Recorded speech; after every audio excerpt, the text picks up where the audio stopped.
గద్దర్ గారు బతికున్నప్పుడు మీరందరూ ఏమయ్యారా? మీరందరూ గద్దరన్న బతికున్నప్పుడు మీరందరూ ఎక్కడున్నారు? గద్దరన్న వెన్నులో బుల్లెట్లు దిగితే గద్దరన్న నా దగ్గరికి వచ్చాడు. ఒకటి అడిగాడు ఆఫీస్కి వచ్చి, మన జర్నలిస్ట్ కాలనీలో ఉండే జనసేన ఆఫీస్కి వచ్చి, అరే తమ్మి నాకు బుల్లెట్లు దిగినీరా, నాకు వెనకాల నన్ను స్వేచ్ఛగా రే అని పిలుచుకునేంత చనువు మా ఇద్దరి మధ్య, నాకు బుల్లెట్లు దిగినీరా ఈ వెన్నులో, నడవాలంటే ఇబ్బందిగా ఉందిరా, నాకు కార్లో పోవాలంటే ఆటోలో తిరగలేకపోతున్నా, ఒక అండంగా అడుగుతున్నా, హక్కుగా అడుగుతున్నా, బండి కొనివ్వరా అంటే ఆయన ఒక 24 గంటలు 3 రోజుల్లోనో 2 రోజుల్లోనో బండి కొనిచ్చాను నేను ఆయనకి. ఇప్పుడు ఎందుకు చెప్తున్నానంటే ఆ రోజు నేను చెప్పుండొచ్చు, నేను చెప్పట్లా. మీకేం తెలుసు గద్దర్ గారి గురించి? మీకేం తెలుసు? మీరేం మాట్లాడతారు గద్దర్ గారి గురించి? బతికున్నప్పుడు ఆయనకి ఏం చేశారు? మీరందరూ బతికున్నప్పుడు మీరేం చేశారు ఆయనకి? మీరు పర్మిషన్ ఇవి కూడా ఇవ్వాలా? మీరు ఒక్కళ్ళు మాట్లాడలా? ఏదైనా అవసరం వస్తే నాకు వచ్చి, నా కాడకు వచ్చి, ఆయన గద్దరన్న ఏంటి ఏమనుకుంటున్నారు మీరు? నేను పాలిటిక్స్లోకి వచ్చాక తెలుసు అనుకుంటున్నారా గద్దరన్న? మీరందరూ చూసిన ఖుషీ సినిమా చూసిన తర్వాత చిరంజీవి గారు ఫోన్ చేశారు నాకు, అరే గద్దర్ గారు ఫోన్ చేస్తున్నారా నీకోసం, ఒకసారి నేను కలవాలంటాను. ఆయన ఒకటే మాట అన్నారు చూసి, అరే మా పోరలు చూపించిండ్రా బాబు నీ సినిమా పాట, దాంట్లో నువ్వు తాకట్లో భారతదేశాన్ని తాకట్లో పెట్టే విజువల్ పెట్టావంట, నువ్వు మాకు అర్థమవుతుందా, మా భావాలు అర్థం చేసుకున్నవాడు అని చెప్పి. తరిమేల నాగిరెడ్డి గారి తాకట్లో భారతదేశాన్ని, ఆ భావన నువ్వు పెట్టావంటే మాకు అర్థమవుతుందని నేను చెప్పాను. నాకు లెఫ్ట్ వింగో రైట్ వింగో తెలియదన్నా, నాది హ్యూమనిజం అన్నా, మానవత్వం అన్నా, మీరు మీకు తోసిన సంతోషం అన్నా అని చెప్పి. ఆ రోజు నుంచి ఆయన చనిపోయేదాకా, ఆయన అంతిమ ఘడియల వరకు, ఆయన హాస్పిటల్లో ఉంటే వెళ్ళి కూర్చొని, అన్నా మీకు ఏం కావాలి చెప్పండి, ఏం వద్దురా తమ్మి, తెలంగాణ యువతకి కానీ ఆంధ్ర యువతకి కానీ భారతదేశంలో యువతకి భవిష్యత్తు వాళ్ళదని చెప్పు. ఆయన నాకు రాసిస్తే, ఆయన నాకు ఒక లెటర్ రాసిస్తే నేను అది కూడా బయట పెట్టలా. ఆయనే ఒక ఆడియో ఫైల్ చేసి, నేను దాన్ని కూడా కూర్చొని చెప్పలా, ఆడియో ఫైల్ చేసి ఆయన ఒక చిన్న ఛానల్కి రిలీజ్ చేసి అది బయటకు వచ్చింది. మీరు కూర్చోబెట్టి తెలంగాణ గురించి అని మాట్లాడతారు.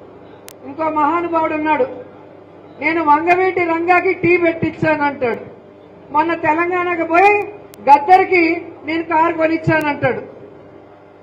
మన వాలంటీర్లు అడుగుతున్నారు, అవి మీరు చేశారో లేదో దేవుడు ఎరగన్నా, మాకు 5,000 ఉంటే 10,000 చేస్తామన్నావు, ఈరోజు ఉన్న ఉద్యోగాన్ని ఊడబెరికేసావు కదన్నా, మా జీవితాలు కాపాడని అడిగితే దానికి సమాధానం లేదు. నేను రాజకీయ పార్టీ పెట్టింది ముఖ్యమంత్రి కావడానికి కాదు, సుగాలి ప్రీతి తల్లి కన్నీళ్లు చూసి పెట్టాను అన్నాడు. ఈరోజు అదే సుగాలి ప్రీతి తల్లికి అపాయింట్మెంట్ కూడా ఇవ్వకుండా తాను డిప్యూటీ సీఎం అవ్వటానికి ఆ అమ్మాయి చావును ఉపయోగించుకున్న పవన్ కళ్యాణ్ ఈరోజు అధికారంలో ఉండి, కేంద్రంలో పొత్తుతో ఉండి కూడా ఆ అమ్మాయికి న్యాయం చేయకపోవటం అనేది అందరూ కూడా గమనిస్తున్నారు. అలాగే లోకేష్, జగన్మోహన్ రెడ్డి గారేమో సచివాలయ ఉద్యోగాల్ని మెరిట్ మీద